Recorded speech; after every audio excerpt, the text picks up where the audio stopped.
Hello, ladies and gentlemen. I'm Krishna C. Nadella, and this is State of Mind. Today's topic is all about managing stress. College can be a stressful time for anyone. Some stress pushes you to meet goals by studying more, working harder, or sticking with a challenging task. But sometimes, stress reaches an unhealthy level that can prevent you from functioning well and meeting your goals. Your health, school performance, and social life can all suffer when stress becomes too much to handle. That's because stress can affect your mood and ability to think clearly. It can also weaken your immune system and make you more susceptible to getting sick. But never fear. Registered dietitian and wellness coach Kristen Carlucci is back with us a final time to provide us with some tips and insight to manage stress while in college. Kristen, thanks for joining us again. Thanks for having me. So unlike the last episode where I had a top 10 list, I actually was able to go through the internet and find several tips that were made available that you agree with that we'd like to spend some time talking about today. So without much further ado, the first one is watch out for signs of stress overload. What is stress overload? I think the first key is being able to identify when you're stressed, and sometimes we don't even realize it. The main things and symptoms that we'll experience include fatigue, irritability, feeling anxious, maybe angry, sad, being more susceptible to colds and flus, and also changes in sleep and appetite. So if you can identify that there's something a little off, I think that's really important in order to be able to then put into place the things and the tools that you need to do to help manage it. Got it. Know your stress triggers. What are stress triggers? Everyone gets stressed by different things, and everybody has different triggers. So it could be certain people, places, situations. I know a big one is public speaking, for example. A lot of people get very nervous giving presentations or talking in front of a large group, and the key is, if that's a stress for you, then make sure that you're going out and maybe working with a local group that helps you work on your public speaking, like a Toastmasters group. Or maybe it's just sitting at home over and over and practicing in front of people that you know until you feel comfortable. Or the mirror. Yeah, exactly. And I think, the key is to just identify when those triggers are going to happen. Also with certain people or maybe social situations that tend to make you a little more anxious or nervous or feeling stressed, I think the key is when you know that you're already in a heightened state of stress to maybe try and avoid those people until you feel like you're in a calmer place.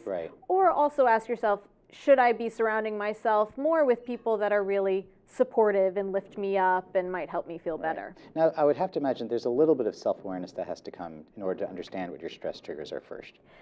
Yes, and I think, sometimes we recognize them and sometimes we can be totally caught up in everything that's going on that we don't have that self-awareness to recognize it. So that's where it really comes into place to really ask yourself, okay, what are those things that, tend to make me feel nervous and stressed, and what can I do to try and mitigate it a little bit? Because the reality is stress, it's unavoidable.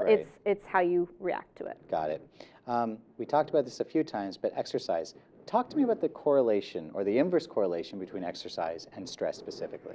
So when we are in this heightened state of stress, we have all of these hormones, adrenaline, cortisol that are running through our body. And eventually, if it's continuing to rise and rise, we're going to feel burnt out. What exercise does is it really provides those feel-good endorphins that help to put us in a better mood, feel happy. Those, we call them those feel-good, happy hormones.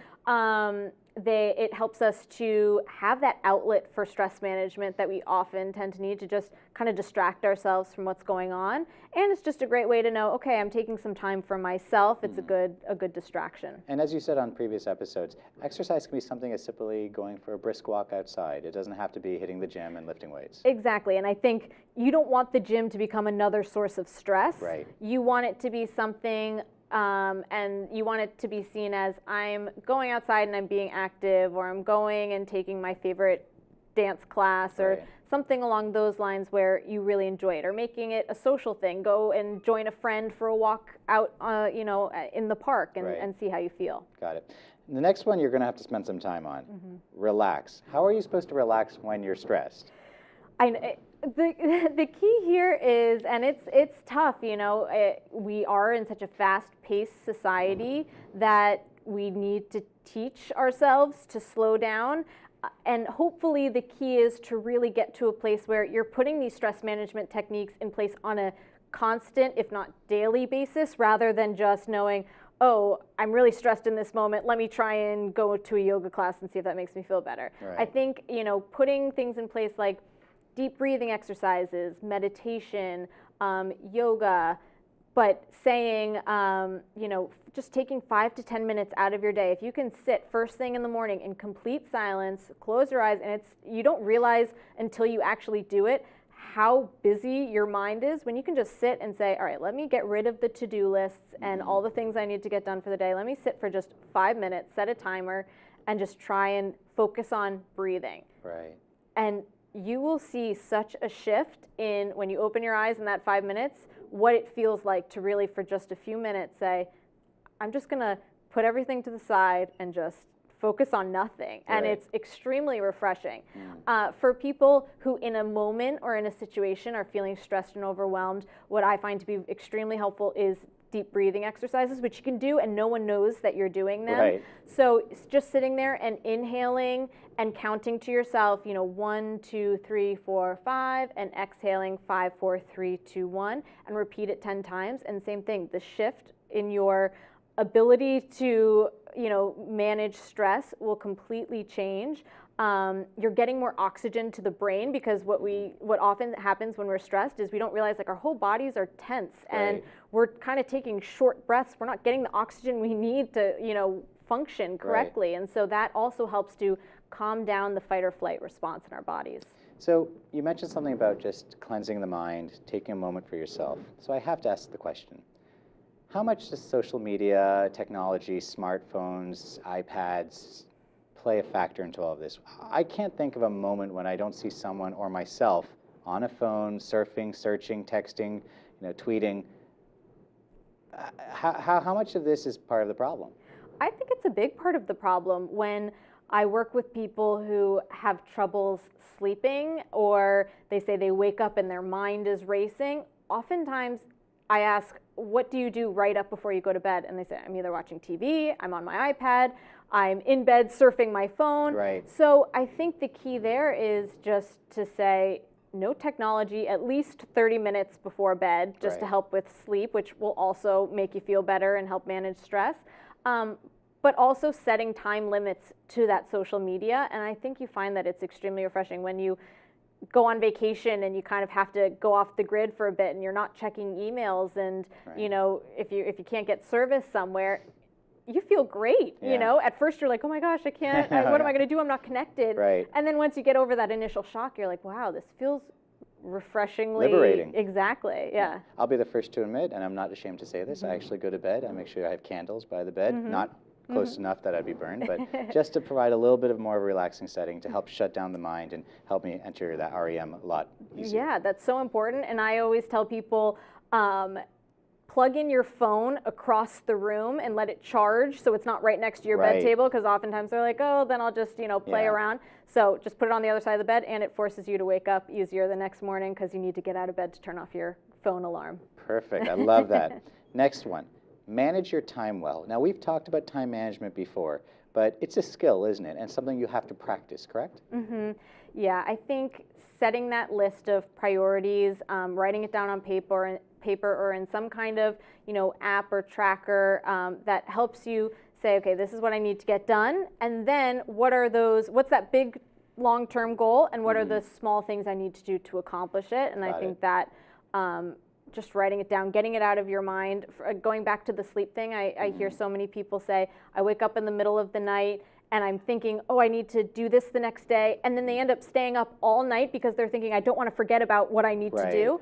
Just keep a pad of paper next to your bed, jot it down. You can't do anything at 3 in the morning anyways, so go back to sleep and then handle it in the morning. Do you find that even in the corporate world where you spend a lot of time working with Bloomberg, some of the top executives still have trouble with this component of managing their time? Absolutely. I mean, you're pulled in so many different directions. You have a million meetings that you need to do, and I think, you have to really prioritize and say, as much as I want to be there for everybody, what do I need to get done to make sure that I'm getting my job done to the qualifications. And their lives are a lot busier than a college student's. Yes, much Excellent. busier. This is interesting. Be realistic. I think, when we want to do a little bit of everything, you really just need to, sit down and say, what can I realistically get done in my day, and what can I do that's going to help. What are the 3 things that I need to get done that's a realistic situation, and the other things I'll put to the back burner until you can address them. It's kind of like in the previous episode where you talked about goal setting. Realistically be honest with yourself that it's something that you can accomplish. Make sure it's on paper so it becomes real, and give yourself a timeline so you can actually accomplish it. Exactly. Got it. This one is something we haven't talked about. Curb your caffeine. Now, a lot of people live and die by caffeine because it's what gets them through the day. Caffeine is great because it gives you that short-term burst of energy, but in the long run, you end up getting that, you get tense and jittery if you have too much caffeine. I recommend, 1 cup a day of caffeine is okay, and then try and switch to alternatives that give you energy that aren't caffeine-related, where you don't get that jittery buzz after it, like drinking lots of water. That's something that we tend to overlook is, if we're dehydrated, our bodies are spending time trying to keep our body's hydration in check rather than making sure that our brains are going at 100%. So drinking water, getting outside for some fresh air, going for a quick walk, or getting a little, bouts of exercise in there, that can be an alternative to, the overload of caffeine. Because caffeine is, what it's really doing is masking the issue of the body saying, hey, you need to do things that help give you natural energy, not just this short burst and high, but whether it be getting some exercise, whether it be, standing up from your desk and taking a walk around the floor. And then the nutrition aspect versus coffee, soda, what would you recommend in place of that?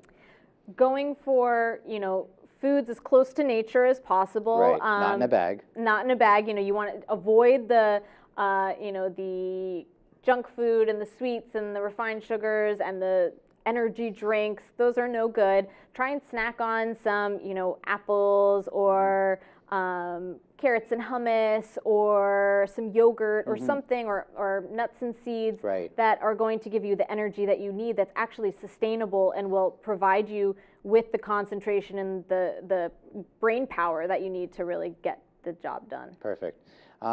This one's a little bit scary. Don't self-medicate. Yeah, and some people turn to smoking, alcohol, drugs, and in the long run, it's only impacting your stress levels more because it's negatively influencing your mood, your day-to-day, your behavior. So in general, you just want to avoid that. In one of the previous episodes, we talked about with the board-certified psychiatrist, the abuse of prescription drugs that's happening a lot more in college campuses. Help me understand, from the balance standpoint, why one would want to go down that road. Is it just that it's a quick fix? It's kind of like caffeine, but a much more, harder substance that will give you what you need? It can be. I think for everybody, it's a little bit different. I think for many people and students that are in a new situation, it can be extremely overwhelming, and maybe not realizing that there are alternative resources on campus to really help prevent that from happening, and counselors that you can speak to. Okay. And so this one, it plays quite nicely into it, is reach out. And I have to imagine that's kind of what we were just about to talk about. Yeah, you want to make sure that you have a strong support system around you and not be afraid to reach out to people when you need it, whether it's friends or family or if you're in the working world, a coworker, whoever it is, or taking advantage of the resources available as a college student to meet with somebody that can really help you with what you're dealing with. So what's a good plan that one can put in place if they are in the college setting, or if they're a rising junior or senior about to enter it, in terms of putting together a plan to help manage stress? What would you recommend as some of your key advice that one should go into? I would say get something daily that you can do every day, and going back to talking about the importance of managing your time and prioritizing and not overwhelming yourself, but plugging in time that you're doing something for you. So making that time where maybe it's every morning you wake up, first thing you do, close your eyes. If you have an app, they have meditation apps if you really wanted to do that. True. And just say, let me turn on a 5-minute meditation, close my eyes, or you can just do it in silence and just do some deep breathing and focus on the breath. doing or saying I'm going to do one yoga class a week, Right. and kind of trying to get those things in place so that they become habit, not just something that you throw in there every once in a while. I think doing that is really important. I think it's making sure to fill your days and your weeks with things that you enjoy, and because I think that's sometimes our biggest stressor, is feeling like we don't have enough of that in our day-to-day, and that we're just kind of, you know, getting our to-do list checked off. But make sure to put things on your to-do list that you do enjoy. So one thing I want to make sure that we establish, because I think there's always a negative connotation, stress is okay. And you mentioned that a few times over the last couple of episodes. It's just the managing of that stress that I think we have to spend a little bit more time doing so. So I have to ask the question, because it does start at some point with parenting. How can parents help their students, how can parents help their children, Freudian slip, manage stress better, not just necessarily once they're about to enter college, but even when they're much younger, when they're in middle school and high school? What steps can they take to ensure that they're putting good practices in place that their kids can then follow up on? I think it comes down to instilling a sense of confidence, and also this idea of it's all in how you look at a situation. You can see the glass half full or half empty. And I think that's a major life lesson, where if you're able to go into a situation, and it can be any situation, and say, you know what, I can choose to either approach it as this is the worst thing that can happen, or okay, this isn't my ideal situation, but what can I do to just get through it? I think that's really important. And the kind of the buzzword that's going on in corporate wellness these days is, instead of considering it stress management, they like to call it resilience. And I think that's such an interesting word, because it's really focusing on, you know, it's not managing your stress. That seems as if you're reactive to the stress. Resilience is being proactive and saying, okay, how can I approach this situation with a more positive attitude, and really focus on what I need to focus on, and not get swept up in things that are going to feel overwhelming. Excellent. Well, I'm very glass half full that you're on the show, Kristen, so thank you for joining us again. How can our audience reach out to you? You can reach out to me on social media platforms. I'm on Facebook, Twitter, Instagram, and Pinterest. My handle is @Kristen Carlucci, and my website is www.kristencarlucci.com. Well, thank you so much for the time, and I think our audience will be very grateful for the advice you gave. Thanks. On that note, that'll wrap up our show for today. If you like what you saw in today's episode, please like, comment, share, and subscribe on the following social media platforms at the bottom of your screen. Ladies and gentlemen, thank you very much for your time. And remember, every life is a book. Make yours a bestseller. Have a good night.